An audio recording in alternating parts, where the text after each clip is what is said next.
Chestnuts roasting. Jack Frost nipping at 아니, 사과가 있다 칩시다. 사과가 영원한 사과는 아니지 않습니까? 사과 하나 가져와 보자. 그러니까 이게 사과지 않습니까? 그러니까 세잔 선생님은 사과의 본질, 본형, 원형이 무언가 그걸 찾아 나서서 그걸 표현하려고 하셨죠. 예, 그 대단하죠. 그것이 현대 미술의 아버지라고 일컫는 이유는 모더니즘은 극한을 달리지 않습니까?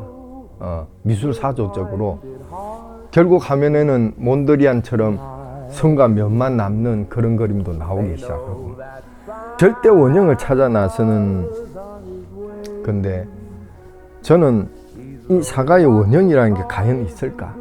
그 세잔 스님이 수업에 손을 들고 얘기하고 싶은 거는 선생님은 이게 원형이 있다고 찾으시는데 선생님 이 사과는 사실은 씨앗이었습니다. 그러니까 이거 며칠 냅두면 이게 썩습니다. 그러니까 땅속으로 깔아앉아요. 선생님 사과의 본질이 뭡니까 그러면? 씨앗은 사과가 아닙니까? 라는 질문을 한번 던지고 싶은 거죠. 모든 형상은 절대 원형이 없고 단지 기화의 과정이다. 기화는 에너지의 변화겠죠. 마를린 몰로를 예를 들겠습니다. 제 작업 중에 마를린 몰로를 레이어링 해가지고 그린 게 있습니다. 마를린 몰로의 본질 원형은 무엇인가? 이 속에는 3세 때 찍힌 마를린 몰로의 어린 10대 때의 마릴린 몰로, 10대 때의 마릴린 몰로, 그리고 30대 때 우리가 잘 아는 심볼로스의 마릴린 몰로, 그리고 죽었을 때 침대에 눕힌 그 얼굴이 있는 마릴린 몰로도 이 안에 다 있습니다. 예. 과연 그럼 무엇이 마릴린 몰로인가? 물론 속편하게 우리가 봐왔던 그 인상, 심볼로스의 마릴린 몰로를 기억을 하겠죠. 거기에 대한 질문입니다. 뭐 그런 어줍지 않은 질문을 한번 해보고 우리 세잔 선생님한테 혼나겠죠. 혼나겠는데 저는 이것이 제가 스며든 동양적인 생각이 아닌가. 그러니까 서양은 자연이라는 대상이 극복을 해야 될 대상인 겁니다. 타자화된, 제가 뭐 철학은 잘은 모릅니다만 서양의 인식론이라는 것이 굉장히 큰 하두두만 타자를 이해하는, 인식하는, 예를 들어서 이거 아닙니까? 이 사과가 아름답게 보인다면 그 이유는 이 사과한테 있는 것이냐? 내한테 있는 것이냐? 이 동양에서는 늘 선문답처럼 하던 얘기거든요. 근데 그게 사실 칸트 선생님 이후로 시점의 변화가 완전 이어졌죠. 꽃의 아름다움은 꽃이 아름다운 것도 있겠지만 내 속에서 꽃을 아름답게 보는 보편적인 아름다움이 있다는 거지. 아름다움이 저 밖에 있는 게 아니고 내 속에 있다는 거죠. 그게 어떤 현대 미학의 출발일 수도 있습니다. 시점의 변화죠. 그러니까 대상입니다. 인식, 나와 타자를 나누는 데서 출발하는, 저는 그렇게 이해합니다. 플라톤 선생님이 대장 아닙니까? 서양 철학에. 그 선생님이 처음부터 얘기하신 게 너는 다 가짜다. 진짜는 따로 있다는 거예요. 이원론이죠. 이데아라는 진짜는 따로 있고 우리는 다 흉내만 내는 것이다. 절대는 있다는 거죠. 그 절대를 향한 추구, 미술 분야에서도 서양의 전통이 그렇게 이어지는 것 같습니다. 절대적인 원형을 찾아 나선 세잔 선생님, 모더니즘 미니멀한 성가면으로 치달은 것도 그렇고. 그런데 저는 동양적인 이야기, 동양은 자연을 하나로 봤거든요. 내가 더불어 살아야 될, 자연과 내가 다 하나다. 그 이유도 있죠. 서양은 환경적으로 뭐 바람이 불면 허리케인이 불지 않습니까? 강폭하죠. 와일드하고 자연이라는 것이. 이 동양은 그 정도로 강폭하지 않죠. 물론 때마다 오긴 하지만 자연은 둘러서 같이 포근한 어떤 자연, 어머니의 품처럼 그런 개념의 자연이기 때문에 출발이 다르죠. 그리고 언어도 다르고, 그래서 그런 환경에서 태생적으로 성장해온 미학적인 미술의 관점과 동양의 관점이라는 것이 다르지 않겠습니까? 이 말씀은 드려야 되겠네. 흰 여백에 캠퍼스가 있습니다. 여태까지의 작업은 여기에 내를 표현함으로써 내의 한계를 너무나 깨닫는 게 제가 하는 작업이었습니다. 말하자면 내가 구상한 어떤 표현하고 싶은 건 있는데 내 실력이 거기 안 다다른 거죠. 그럴 때마다 막막하죠.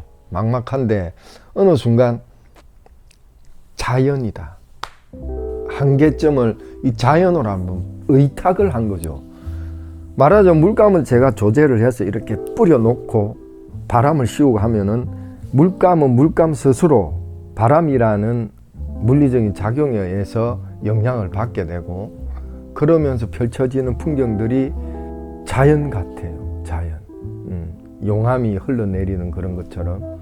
그래서 저는 제가 한 작업을 이렇게 10시간 지나야 오늘 작업은 그 다음 정도가 되어야 어떤 상황인지 알 수가 있으니까, 그때 처음 대면하는 순간이 되게 기대가 되고 가슴이 막 그렇죠. 예. 근데 미술이 사실은 말이 아니거든요. 예.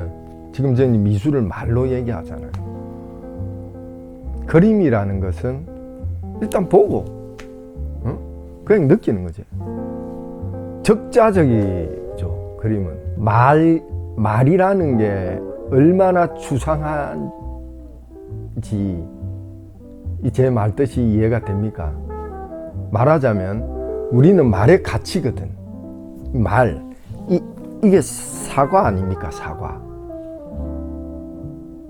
이 사과가 이건 아니잖아요.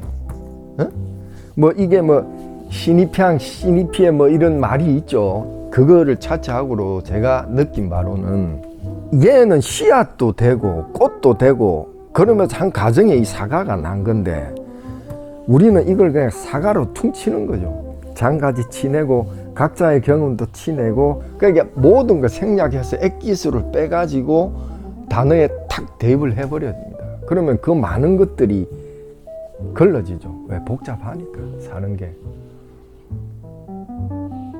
말은 그런 것 같아요. 그림은 말이 아니거든. 조형 언어라고 하는 것도 일종의 내가 내 식대로 말할 수 있는 언어를 찾는 과정이죠. 그러니까 우리가 말하는 사과다, 이 말보다는 내가 그림으로서 내 어떤 형태로서 이 사과를 내 식대로 말할 수 있는 그 자유도가 있죠. 아, 저 사람은 사과를 저렇게 표현을 했네. 예, 이게 나만의 조형 언어가 있어야 되겠죠. 무언가를 깬다는 것,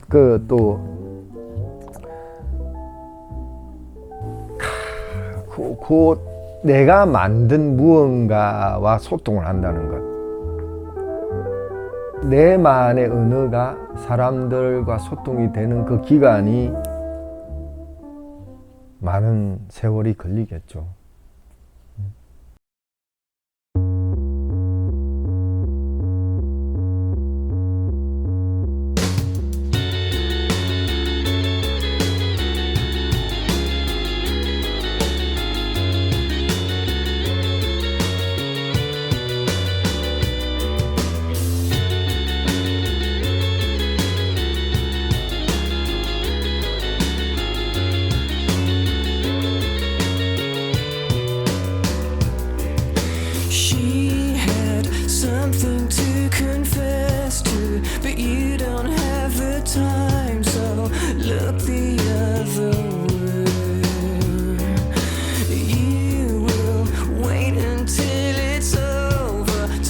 What you need.